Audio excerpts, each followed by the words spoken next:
Hey guys, what's cracking? It's Krakenation. I'm coming at you guys today with the next installment of our competitive analysis videos for Generation 8 Sword and Shield Pokemon. I am so excited to bring you guys a video.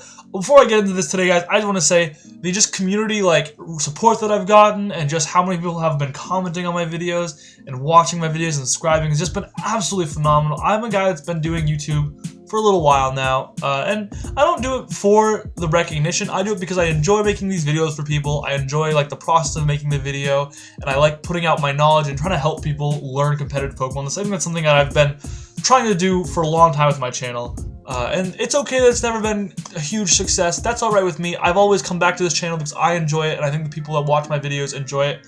So what I will say though is if you do enjoy this channel, if you do enjoy this video, want to support what I'm doing here, or any kind of thing like that, guys, I would really appreciate if you took the time to subscribe, leave a comment down below, take this moment to like the video. Those kind of things just really do mean the world to me as someone who's been doing this for a long time. And again, I'm not looking for recognition, but it is nice to know that people appreciate what I'm doing and think that what I'm doing is something that's helpful to them, because ultimately that's the goal here. I want to help you guys get better and improve your Pokemon knowledge. And so if you think this is a worthwhile thing for me, just please go ahead, drop a comment.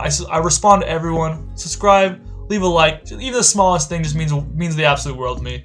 But so thank you guys to the guys that have already reached out and said stuff in the comment section below for the past few videos. It's awesome and has just made me so excited to just make these videos for you guys. So enough spiel there. Let's talk about what we want to talk about today, and that's Corviknight. Corviknight is a Pokemon that got announced really early on in Generation 8, and to a huge applause because this Pokemon looks sick. This whole Pokemon line between Rookidee, Corvisquire, and Corviknight is just, I think, just Exhibit A of just phenomenal design by Game Freak. I think this Pokemon clearly looks sick. It looks so cool, and I know we're here for competitive analysis, but I'm just going to talk about the fact that this Pokemon is so awesome looking, and its whole line is so well made, and it's just A1, Exhibit A for awesome Pokemon design, top to bottom. The names are sick, the designs look sick, the lore and the theory behind it is sick.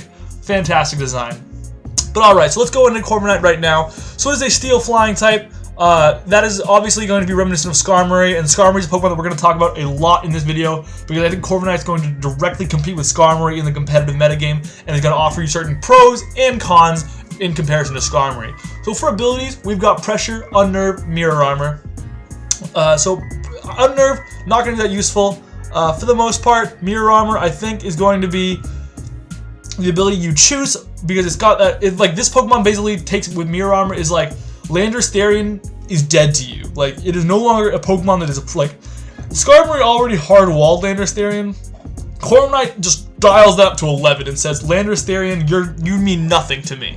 So definitely pretty good. I also want to say Pressure is not a bad ability on a defensive Pokemon. We look at something like Suicune that makes really good use of Pressure, especially like Crocoon, because it lets it just completely beat the brakes off defensive teams that are going to run out of moves like PP Stall. So Pressure is not an ability, and we'll get into it a little bit in this video. I don't think that's a completely out of the world of possibilities kind of ability for this Pokemon, but for the most part, I think Mirror Armor is going to be your ability of choice. Obviously, that Steel Flying type is phenomenal, leaving you with a plethora of great resistances with only 2 weaknesses to Electric and Fire, and also great immunities to Poison, Ground. So definitely, this is a fantastic typing, great ability, and let's take a look at if the stats support it, shall we? So for stats, we've got a 98 HP stat, defense stat 105, special defense 85. So right off the bat, we see some really pretty solid physical bulk. Special defense, not bad at all actually, still decent, probably average to above average, but your physical defense is really where you get your bread and butter and what you're going to be doing here. Now what I want to take a note of though is that Skarmory, if you compare Skarmory to this, Skarmory I believe has 70, 140. So Skarmory is actually a better physical defender than Corviknight. But Corviknight actually is a little better on the specially defensive side. So that's a plus. Also notably, Corviknight has a better attack stat. And that means Corviknight's going to be less dead weight in offensive paced games. So that's going to be notable. It's not going to be offensively as deadweight. If you get taunted with Corviknight, you're going to be more okay with it than you were with Skarmory because your attacks are going to be hitting a little bit harder.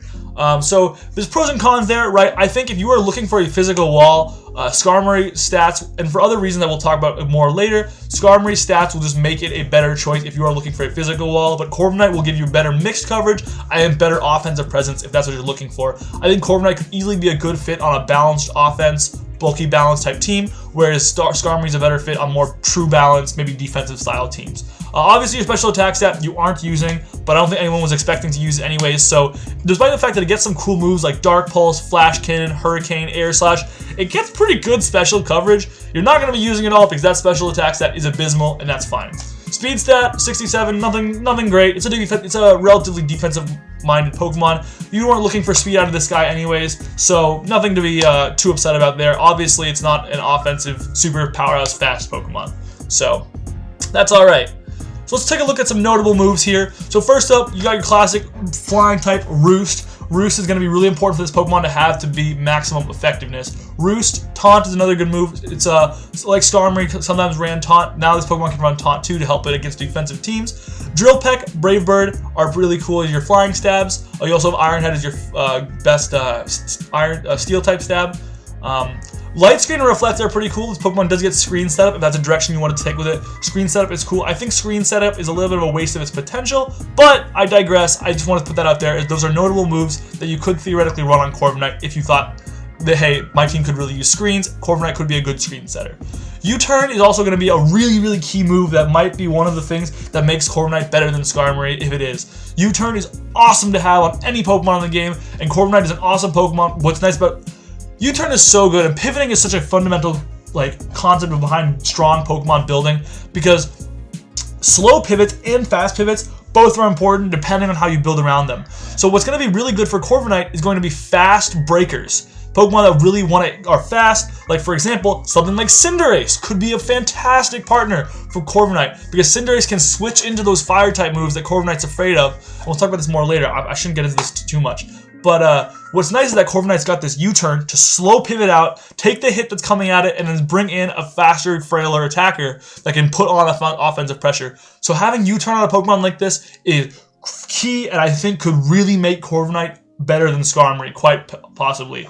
So we talked about Iron Head, but another couple of moves I wanted to mention. Bulk Up. There's definitely some chance here for Corviknight to be an offensive powerhouse too. It's got the attack stat to do it. It's got the overall stats maybe to do it. So that's definitely something you don't want to overlook. And finally, Tailwind is I think just another pretty good option if you wanted to support your team. Maybe like a Tailwind screen set if you wanted to run some kind of team support. Tailwind screens and like either Roost or Taunt or Drill Peck, something like that, could definitely be a very viable set. Something else I want to say is that actually Brave Bird is better on Corviknight than it was on Skarmory, not only because Corviknight has more attack, but because Corviknight actually has more of its bulk coming from its HP stat. So you're not going to take as much recoil on average with Corviknight as you would have with Skarmory. So something to think about. Brave Bird is actually pretty good on Corviknight. I just think that's something that's worth noting. So let's take a look at a couple sets here. I think this is the most standard set we're going to be looking at with Corviknight, and this is just a really standard physical wall set. Item, leftovers, ability, mirror armor. I think mirror armor again is going to be the key set. You could consider pressure, but I think it's going to be, for the most part, defensive sets are going to want to run mirror armor. Here I've got 252 HP, 252 defense, and an impish nature. That's going to be just kind of a bread and butter physically defensive set. You've seen this time and time again with Skarmory. And for the moves, we're going to run Roost, Brave Bird, and then Defog or Toxic. I actually realized after making this video, I did some research on Skarmory. Not after making this video, but after making these slides, that Toxic is not a move that Corviknight learns, I'm pretty sure. So if Corviknight gets Toxic, run Toxic, but I don't think it's going to get it. So in this case, you could put Defog in that last spot. Another move would be Iron Head to consider maybe if you wanted to run that. Taunt is another good option. Maybe you could run that screen support you were thinking about. Skarmory a lot of times runs Stealth Rocks, but Corviknight does not get Stealth Rocks, it seems, which is a reason, for example, Skarmory could have the upside on some teams if you're looking for a rock setter. But we got to put that U-turn in, because like I was describing, that slow pivot is key for getting in those fast, physical, special offensive Pokemon, so you can bring them in without making them take punishment and dish back a lot of damage, hopefully. So U-turn is going to be key. So I think those first three moves, Roost, U-turn, Brave Bird, are basically must include on most Corviknight sets that are looking for this type of wall roll. I cooked up another spicy set for you fellas out there today, you ladies and gentlemen out there watching this video.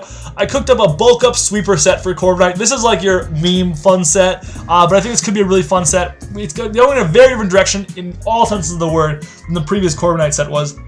But I do think this set has the potential to see some competitive play, honestly. I don't think you'll be disappointed if you try this set out. On paper, at least, it seems like it checks out. So what I've got here is, again, Corviknight with, this time, 252 HP and special defense and a careful nature, so your special defense is as high as possible while keeping your attack stat high.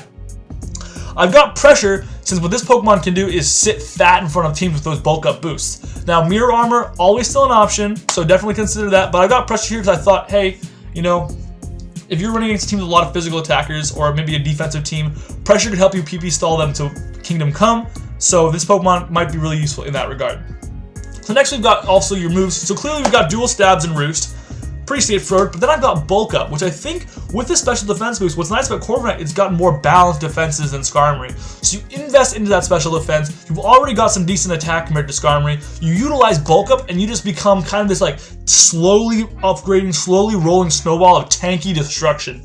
So I think this set is obviously a little more out there on a limb than the previous set, but I think it has a chance. For example, this is something I cooked up to see some fun play and maybe catch people off guard. If you're a kind of player that enjoys doing something like that, I think this could be a fun Corviknight set for you to try.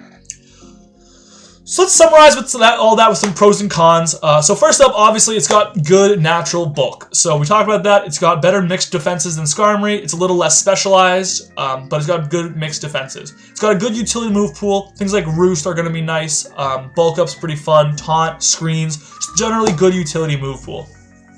Offensive presence is a big deal compared to Skarmory because you aren't dead weight when you're taunted. For example, if you taunt Corviknight, it's not as dead weight as Skarmory was in the past.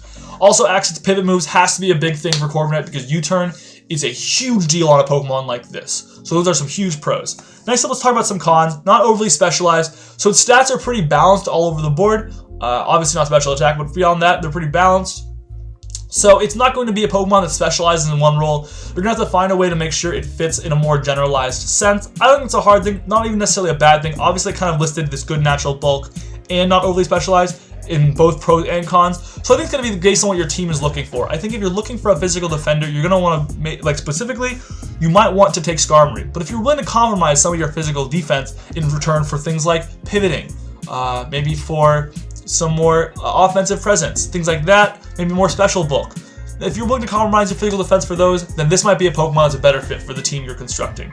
Next up, no Stealth Rocks. I talked about this, but Skarmory gets Stealth Rocks, Corviknight does not. So that's a pretty big bummer right there for Corviknight. So you're going to have to see. If it does end up getting Stealth Rocks later down the line, then that's absolutely going to make this video completely different, and Corviknight will get a huge buff, and easily Stealth Rocks could be a move that fits into that last spot. No Toxic is obviously a huge problem. Again, that's another situation where if it does end up getting it down the line and I'm wrong in this video, so be it. But at the moment, no Toxic can be a big deal because Skarmory does oftentimes like to run Toxic or something like it to stall out defensive teams as well, or more balanced style teams, and just get that chip damage. So actually, I'm adding a new slide to this video, and tell me what you guys think. But we're going to talk about some team options and some threats that you want to be on the lookout for when you're using Corviknight in general. So some good team options for Corviknight are going to be Dragon types, are I think a really good standout option for Corviknight. Notably because Dragon types resist the Fire and Electric types that Corviknight is weak to. What you can do is Corviknight can U-turn out when it feels like there's a Fire or Electric type coming in. U-turn on out of there, bring in your Dragon type, fire off a powerful Dragon attack. Also another thing notable for the same reason, a little to a lesser extent, is Ground types. Ground types can super effectively hit Fire and Electric types, and they are immune to Electric types. So Ground types, maybe something like Hippowdon, for example, would be a great option. I think Garchomp would be a great partner for Corviknight. So these kinds of things. Defensive pivots are going to be other good options to use alongside Corviknight. Something like the Rotom forms. I'm not even sure if those are still like legal in this expansion now. I'm not sure yet, but that's why I'm kind of keeping this more generalized instead of giving specific mons to partner them with. Defensive pivots like the Rotom forms or something like I don't know, those are the biggest ones coming to mind right now for me. But defensive pivots are going to be good partners because you can kind of pivot through them. Maybe something like a Slowbro to kind of for the Fire type, or a Tangrowth for the Electric type. Obviously, you got to find one that's a good fit because those still share weaknesses. So my point being, these defensive pivots that can synergize can help you really chip down and whittle down and chip down and whittle down your opponent's teams. Big threats when you're looking at Corviknight are going to be wall breaking, both physical and special wall breakers. Because Corviknight isn't as specialized as Skarmory, on one hand, it can take most hits, especially from the special side, pretty well compared to Skarmory. But on the other hand, it's going to be more susceptible to physical wall breakers, and special wall breakers will still give it a really tough time. So you're going to be wanting to be careful about really good wall breakers, especially those that can even hit it neutrally on the special side. That'll still be a big problem. And then obviously Electric types are a huge problem for Corviknight, probably the #1. A Pokemon like Zapdos can be immune to both of Corviknight's stabs. and then proceed to, it's not immune to, but resist both of CORVIKNIGHT's stabs, and then give it a really hard time with its own stab coverage. Also notably is fire types. However, fire types obviously are not resistant to flying, but you're still not going to leave your CORVIKNIGHT in on any fire types. So those are the biggest threats to look out for, biggest things to look out for when you're building a team around CORVIKNIGHT. Maybe some ideas to get you get the ball rolling on things you could partner it with. Anyways, again guys, thanks so much for watching this video. It means the world to me if you took the time to get to this far in the video. Let me know in the comment section below if you did, by the way. That's always fun to see. But I really appreciate you guys, and thank you for checking it out. If you did enjoy this video, if you want to see more content like this in the future, make sure to subscribe, click that like button down below, and leave a comment letting me know what you thought. And any concerns or questions you might have, I'm always down to hear it. Until next time, I will see you guys later. Krakenation out.